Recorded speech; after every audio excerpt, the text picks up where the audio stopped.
Welcome back to the show, everybody, and listen to these headlines here. Elizabeth Warren draws the crypto battle lines, and we've got Uphold and Ripple, and we sit down with the CEO from Uphold, Simon McLaughlin, and he tells us about the very real live Ripple liquidity hub that is launching days away.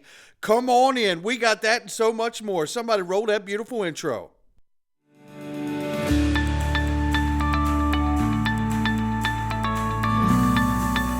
Digital Perspectives with Brad Kimes. Come on in.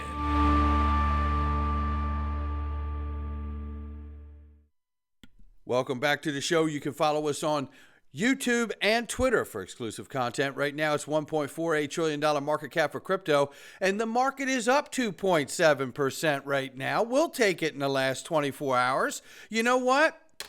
Happy Thanksgiving to everybody out here and all of your families. And happy Thursday if you don't celebrate Thanksgiving. How about that one? Bitcoin 37,400 plus, just over $2,000 for Ethereum at the moment. Tether market cap is 88.6 billion for now. And number 5 spot is XRP at 61 cents. We recovered 3.5% in the last 24 hours, still off by 4.2 on the 7-day. Let's look at the range of price quickly here. Ranging between 59 cents on the bottom and 62 cents on the top. We'll keep an eye on it as we move forward, but let's go here. Let's go. It's I Trust Capital, ladies and gentlemen. Now, you know it. Gratuitous sponsor break right here, ladies and gentlemen. That's exactly right. Yeah, Daddy needs a new pair of sneakers. And look, I was a customer before they were a sponsor, and that's how they became a sponsor, because they were such a great company and so impressive. I sat down with them and said, you know what, let's figure something out here. And we did, and we have for years. And I Trust Capital has been serving as the best IRA in the crypto space, buying gold, silver, crypto IRAs as well. And you just click the link underneath the video and you can find out just how easy it is to get your own back office and roll over your 401k, 403b, 457, and more. So many people have taken advantage of this. What a great company here. Make sure you check them out for yourself. This is a beautiful message right here from Navin Gupta. Understanding what's going on, geopolitical events around the world that are just really, quite depressing here. I think this is a beautiful message from Navin, and one that I practice for more than a decade now in my life, close to 2 decades actually. Meditation, something I do every day if you don't know it, and it can bring a lot of focus in your life. There's no doubt about it. And just take a listen to this beautiful message here from Navin. I wouldn't say blockchain-based superpower, but I would definitely say I would want the whole world to learn to meditate, to do meditation. Yeah. And the reason that is we have got so much strife in the world because we think person A is different from person B. But through meditation, you essentially realize, hey, you know what, we are all one and we can live peacefully together, right? There is enough resources in the world. There is enough money in the world. There is enough resources in the world. All we need to have is a big heart so that we are able to share, right? And I think the world needs more peace. The world needs more understanding, and meditation brings that to us. There's no question about it. What a beautiful message from Navin. And I hope if you haven't tried it, you could simply pull a guided meditation and try it for yourself. It's worth the 5 or 10 minutes a day. There's no question about it. Let's start right here because Elizabeth Warren, somebody could probably stand to sit down and do some meditation or damn self. This is Sam Lyman here. It says, let's do central bank digital currency. I think it's time for us to move in that direction. Oh, yeah. Listen to what she says here. The battle lines are clearly drawn by Senator Elizabeth Warren here on the crypto space. Take a listen. Not that banks do wrong. If you think we could improve that in a digital world, the answer is sure you could. But in that case, let's do a central bank digital currency. Are you there? Oh, for a central bank digital currency? Yeah. Yes. I think it's time for us to move in that direction. So essentially, because the thing is, when you look at every piece of paper currency we issue, not with coins, but every paper currency has its own identity. Mm-hmm. So essentially, we're prepared for the blockchain now with currency. Should that be how we build this? So I think of it as, again, what's the problem you're trying to solve? Mm-hmm. And if the problem you're trying to solve is fast, almost frictionless ability to send money across the country, do it rapidly, send it around the world, be able to send it to your cousins in Argentina. If that's what you're trying to solve, a central bank digital currency does that. And you don't really need a stable coin for that. You've already got a dollar denominated. You don't really need a Bitcoin to be able to do that. So then the question becomes, so what is it that the Bitcoin, what problem is it solving for? And now we get into a very different space. Let me tell you what, if we're going to talk about what we're going to solve with a CBDC, let me tell you what we need to solve. Not only do we need to solve frictionless payments, which we could do with stable coins as well, but let's also solve the problem of making sure that that digital dollar, whether it's a stable coin or a CBDC, has the same rights and privacy as that paper one I have in my pocket right now. Don't compare Bitcoin to cash. Please don't do that, Elizabeth. It sickens me. Then there's this. This is about USD Tether, and it's clear from Senator Lummis just not long ago, a couple weeks ago, who said that we need to do something about Binance and Tether and the illicit activity that's going on. Well, we just saw Binance get its wings clipped.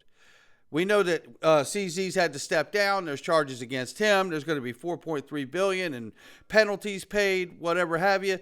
But let's look at Tether has not been dealt with yet. And I have said and speculated that I believe taking Binance down in the manner that they have done is another way to cut a leg of liquidity out from underneath of Tether.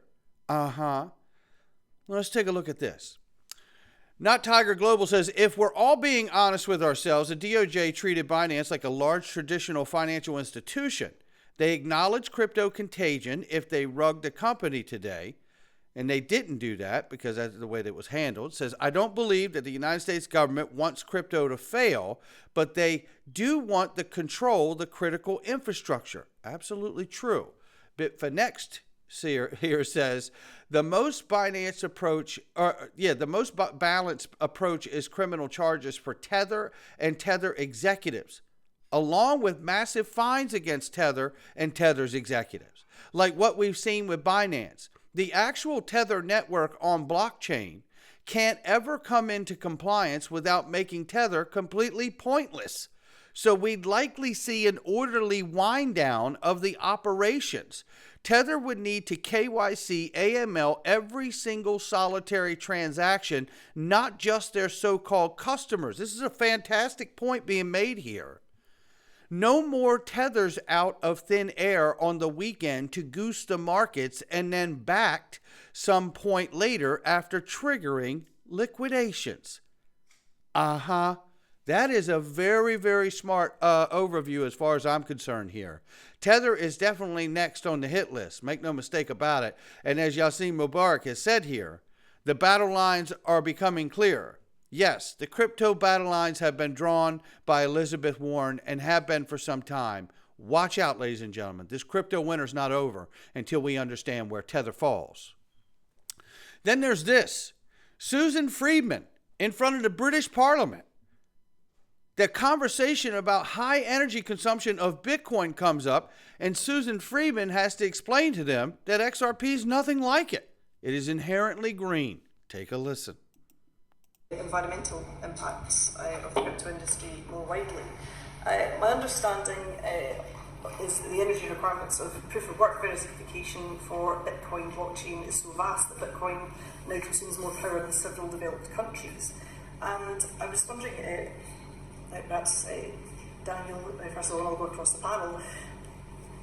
Does these kind of proof of work crypto assets are they really kind of non-viable from an environmental perspective? It's sucking up so much energy to do these transactions.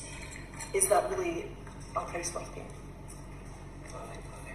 I think the industry realises the problem at hand, and I think there's a huge desire across the industry to improve the energy efficiency. There have been some initiatives taking place of late, which have helped, which are detailed, in some of the submissions that I've looked at, and more needs to be done. More needs to be done. Whoever that guy, get rid of that guy, right? How can I give an answer without really providing any real substance, right? How did he get there? Different tokens have This is Susan Friedman from Ripple. We know how she got there. different energy profiles. The token that Ripple uses for its product is XRP. Come on in. Inherently green. All of the XRP that's in existence was created at the time of its creation. It doesn't rely on mining in order to validate the ledger. And XRP is one example. There are other tokens out there that are also inherently green, and we think that as the space evolves, you're going to see more and more projects go along those lines. What do you mean by inherently green? I mean that unlike the proof of work protocol, which relies on mining in order to validate ledger transactions, XRP relies on a consensus mechanisms. Computers, it uses a supermajority algorithm to validate different transactions. So no mining involved, no energy output in the same way that is associated with a proof of work protocol. Proof of work protocols, though, themselves, I recognize the issues involved, I think, and point to their use of renewable energies. It's the issue of energy is one that industry is paying attention to and trying to tackle. There you have it. And, speaking of trying to tackle problems in the industry, how about this? Huge, very important alert. Dive into the future of finance with XRP. ETC Group's physical exchange-traded product offers a seamless and secure way to invest in XRP through a regular broker or bank. With cold storage custody and a 100% physical backing, it's like an ETF for the crypto world. Let's ride the wave. Yep, shout out to Chad Steingraber and Wall Street Bulls here. I have posted this also myself the other night, and this is extremely exciting. I have said to people, not only will we see Bitcoin ETFs, Ethereum ETFs, we're going to see XRP ETFs and exchange-traded products. You're seeing it right here, right? Right here. And you're going to see even more of it. And what we need to think of while that's happening is think of the fact that you have to back these funds, these exchange-traded products and exchange-traded funds, because there's different kinds, right? But you have to back them with the physical digital asset. That means if they have a $1 billion fund, there has to be $1 billion worth of the XRP taken out of the market and put in cold storage custody, so it is always backing that fund. And as it grows, they will have to continue to accumulate that to back the fund, which creates scarcity and a demand on the supply. Now factor in this, okay? You get enough of that and you get a price floor for the asset because of the demand that is soaked up for these funds that are constantly there and never going away. Now factor in the assets that have use case utility and combine that into this idea of pulling XRP off the market for these funds.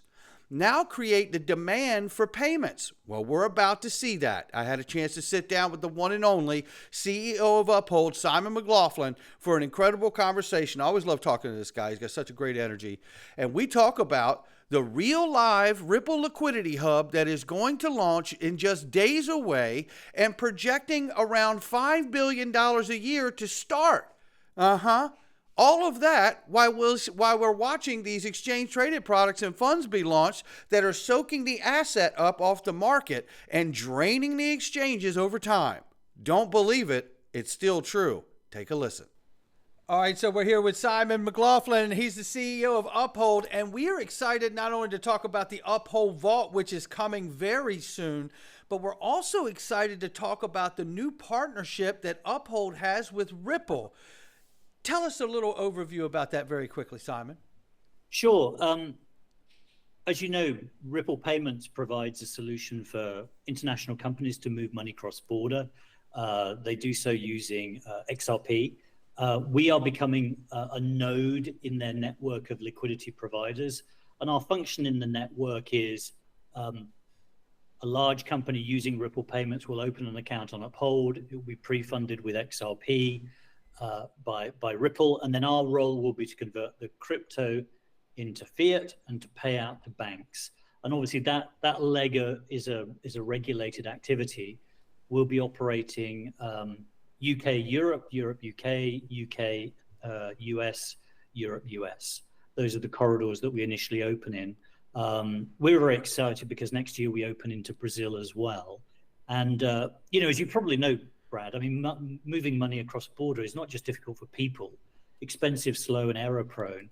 Even companies, it's difficult to move money across border in certain situations. Listen to this. We've just got licensed in Canada, and you wouldn't believe how difficult it is just funding the bank account that we've opened in Canada. The other day, we were kind of like laughingly saying, we're going to have to send somebody with a bag of money to Canada to get money into this bank account. And it's like, it's 2023. This is the kind of problem you'd expect to have in 1953. So, very, very excited to be involved in such an innovative solution, great, clear use case of crypto to solve a big mass market problem. Well, it is exciting, Simon, because, you guys have a different approach at Uphold anyway. You're more like a prime broker plugged into 30 plus exchanges at this point, and you're really making the best markets possible for the people that need to make these markets for payments or whatever it is. And coming together with Ripple now really is like a real live example of Ripple Liquidity Hub with the combination of Uphold working together to serve in the form of payments, making those best markets for your customers. What kind of volumes could we expect to see going forward over the next year, Simon, if you have any? Well, I mean, it's hard to forecast, but we're sort of setting ourselves up initially, with expectations of around 5 billion a year. But the potential, especially as regulatory clarity, is now maturing in certain parts of the world. That the volumes can be much higher, solving a very large problem. And I think most people know Uphold because of the retail app, but actually what Uphold is a Web3 financial platform. And what makes us unique is, as you said, we're a prime broker connected to 30 underlying venues. So on top of that, we have a fully automated high frequency trading stack that's listening to prices across the entire market, seeing the quantities available at different prices. And that means we're able to, execute very, very efficiently, move large positions in and out of the market with minimal price impact. So that Ripple is one of several companies using us, effectively to facilitate payments using crypto. And, for us, it's absolutely the direction we'd like to take the business because it's embracing the utility use case of crypto, solving a big practical problem, and it's putting our liquidity stack to its best possible use, which is moving large quantities with minimal price impact. So we're very excited about it.